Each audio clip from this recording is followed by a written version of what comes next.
Sagot ni Krishna Gravides sa top 4 qualifying questions. Tinalo nga ba ng sagot ni Opal sa Chata?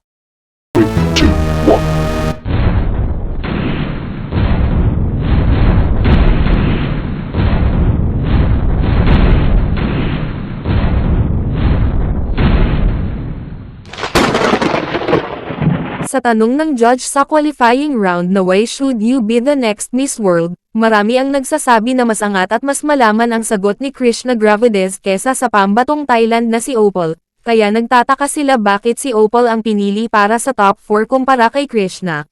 Pero kung inyong susuriin ang tanong mismo, ano nga ba ang pinakaangkop na sagot na hinahanap ng Miss World Organization para dito? Kung isasalin natin in layman's terms, para ka lamang sumalang sa interview at tinatanong ng interviewer kung ano sa palagay mo ang meron ka para karapat dapat kang tanggapin sa aming kumpanya, as simple as that. Kumbaga they're asking about your qualifications to be the next Miss World, kumbaga qualities para manalo pa lamang ng candidates ang tinatanong at hindi ang kanyang gagawin kapag nanalo na, which is the common mistakes of a Filipino candidate, kung inyong matatandaan, noong 2016. Marami ang nagsasabi na tama ang sagot ni Katrina, pero kung babalikan nyo ang tanong, gusto malaman ng organization kung bakit ikaw ang pipiliin at hindi sila, iyon bang natatangi mong kakayahan na higit sa iba ang hinahanap na sagot, gusto nila makita sa sagot kung paano mo iaangat mula sa iba ang iyong sarili upang maging mas karapat dapat ka kesa sa iba, at hindi rin naman tinatanong ng organization kung ano ang gagawin mo after winning the crown, but what is your qualifications to be crowned. Sa suggest ni Katrina na bravery is okay na sana, but she didn't elevate herself from others. Ang mas nagpamali pa sa sagot niya noon ay nang idagdag niya ang mga bagay na gagawin niya sakaling manalo bilang Miss World, bagay na di naman kasama sa tanong. Which qualities do you think it will take to wear my crown? I think, first of all, it takes bravery. To be a Miss World is to carry a burning torch. It is an action carried out by one to illuminate the lives of many.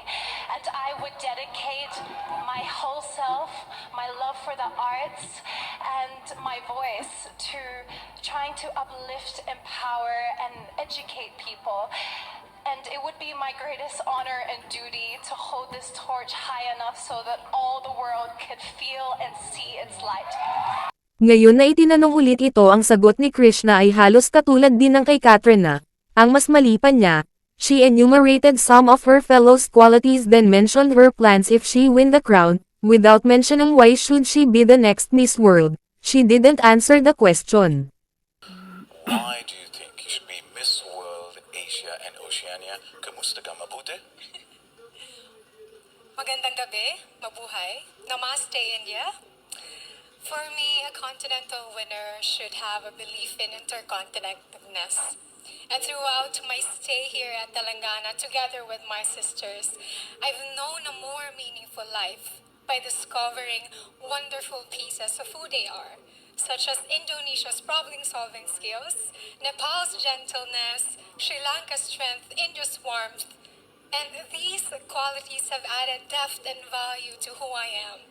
So if I have the honor to be Miss World Asia, I will lead purposefully carrying these strengths, because at the end of the day, this is all about the communications and connections we make that shape us, and it is our hearts that allow us to share it to the world. Thank you. Halos pareho sila ng sahot ni Katrina. When Katrina stated about carrying a burning torch, illuminate the life of many, while si Krishna naman ay carry out a strength, it is our hearts that allow us to share it to the world, which if you analyze carefully, may have similarity. Both didn't state whether they are the best pick to be crowned, or what is their qualifications. Yes, they both enumerated a qualities, but they didn't tell that quality is theirs. They just stated that to be a Miss World must be or must possess this trait, but didn't say that is their own trait. They didn't elevate themselves from others to be the rightful winner to wear the crown. Instead, they stated what are they going to do if they win the crown, na hindi naman kasama sa itinatanong, kaya di na nakapagtataka if both of them lost, at kung di magbabago ang way ng pagsagot ng Filipino representative to this question, mahihirapan talagang masundan si Megan Young as Miss World winner from Philippines, kung susuriin natin ang sagot ni Opal. To the question, to me, I see this as like when you're taking care of a garden. Everyone can water the plants, but in order to make a beautiful and long-lasting garden, you need someone who stays. And it applies the same with Miss Asia and Oceania. You don't only introduce people with the title of yourself, but on the other hand, you make sure that they feel that you are staying and standing up for them. Through my Beauty with a Purpose project, I learned that to live my life to the fullest, it's about giving back the life and the dreams to those that were taken away. And that is why I'm standing here today. To be the light of hope, to be the light of and to leave my legacy until the last breath of my life. Thank you. Sa mga unang sentences pa lamang ay kitang-kita na nasagot na ni Opal agad ang tanong, comparing herself and the other candidates as gardener, and elevating herself among other gardeners by saying that everyone can water the garden, which means all of them can be a winner, but the winner should stays, which elevates herself among other candidates, which is the exact answer for that question. Plus the way Opal speaks is so relaxing kaya alam mong may confidence sa mga sinasabi niya at mula sa puso. Wala gigigil sa pagsasalita kaya masarap pakinggan, maging sa looks niya ay kabog din at elegante ang gown, halatang pinaghandaan at talagang mukhang inaral ang moves and performance ng mga past winners ng Miss World. Anong masasabi mo rito? Please comment down below. Please like and subscribe. Thank you.